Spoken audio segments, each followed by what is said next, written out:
Bismillahirrahmanirrahim. Assalamualaikum warahmatullahi wabarakatuh. Perkenalkan, nama saya Dika Maulana, Fakultas Hukum kelas H, NIM 327. Di sini saya akan menjelaskan asal mula negara sesuai teori, yaitu teori pertama, teori spekulatif, di mana yang berisi teori perjanjian masyarakat, teori teokratis, teori kekuatan, matriarkal, organis, daluarsa, dan alamiah. Kedua, yaitu teori historis atau teori evolusionistis. Teori perjanjian masyarakat. Teori kontrak sosial menganggap perjanjian sebagai dasar negara dan masyarakat.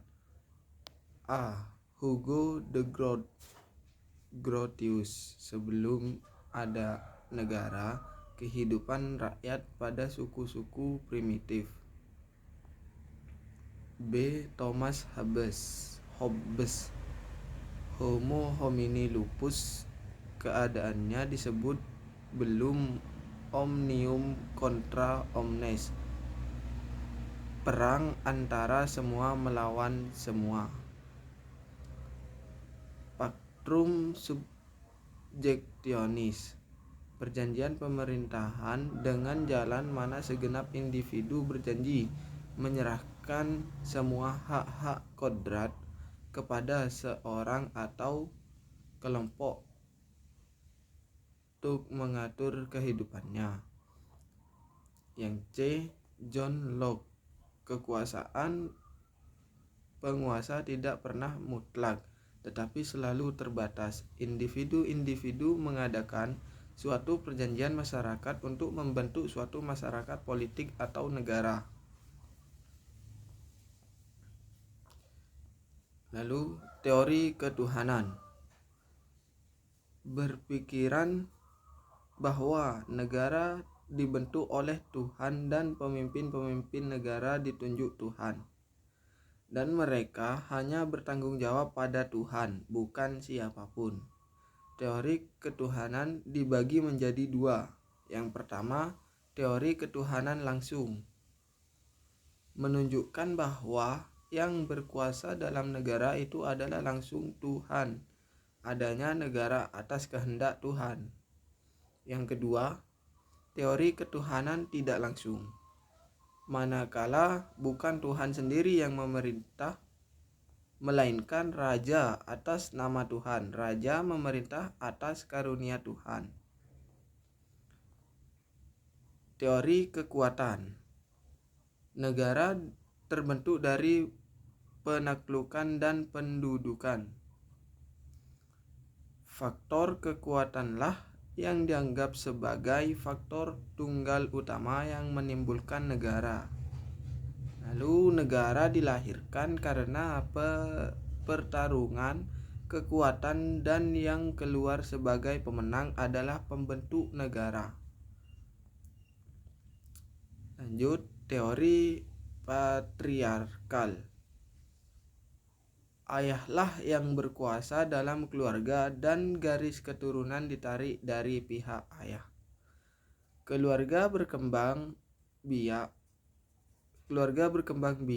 dan terjadilah beberapa keluarga yang kesemuanya dipimpin oleh ayah. Lambat laun keluarga merupakan kesatuan etnis yang besar dan terjadilah suku patriarkal. Negara adalah perkelompokan beberapa suku. Teori organis. Negara dianggap dengan makhluk hidup. Individu yang merupakan komponen-komponen negara dianggap sebagai sel-sel dari makhluk hidup. Lanjut, teori patrimonial. Raja mempunyai hak milik terhadap daerahnya, maka semua penduduk di daerahnya itu harus tunduk kepadanya. Selanjutnya, teori alamiah dikemukakan oleh Aristoteles. Negara adalah ciptaan alam. Kodrat manusia membenarkan adanya negara karena manusia pertama-tama adalah makhluk politik dan baru makhluk sosial. Sehingga manusia ditakdirkan untuk hidup bernegara. Negara adalah organisasi rasional dan etis yang memungkinkan manusia mencapai tujuannya dalam hidupnya untuk mencapai yang baik dan adil. Lanjut teori historis, bahwa lembaga-lembaga sosial tidak dibuat tapi tumbuh secara evolusioner sesuai dengan kebutuhan-kebutuhan manusia. Sebagai lembaga sosial, untuk memenuhi kebutuhan manusia maka tidak luput dari pengaruh tempat, waktu, dan tujuan zaman. Pandangan pemikiran Islam. Al-Farabi, manusia adalah makhluk sosial, makhluk yang mempunyai kecenderungan alami untuk bermasyarakat. Yang kedua, Imam Ghazali, manusia itu makhluk sosial. Ia tidak dapat hidup sendirian karena ada dua faktor, yaitu faktor kebutuhan akan keturunan, faktor saling membantu dalam penyedia bahan makanan, pakaian, dan lain-lain. Ibnu Khaldun, adanya organisasi kemasyarakatan merupakan suatu keharusan bagi hidup manusia. Manusia diciptakan oleh Tuhan dalam bentuk atau keadaan yang hanya mungkin hidup dan bertahan dengan bantuan makanan. Sementara kemampuan manusia tidak cukup untuk memenuhi kebutuhan akan makanan. Begitu saja yang dapat saya jelaskan. Kurang lebihnya saya ucapkan mohon maaf. Sekian dari saya. Wassalamualaikum warahmatullahi wabarakatuh.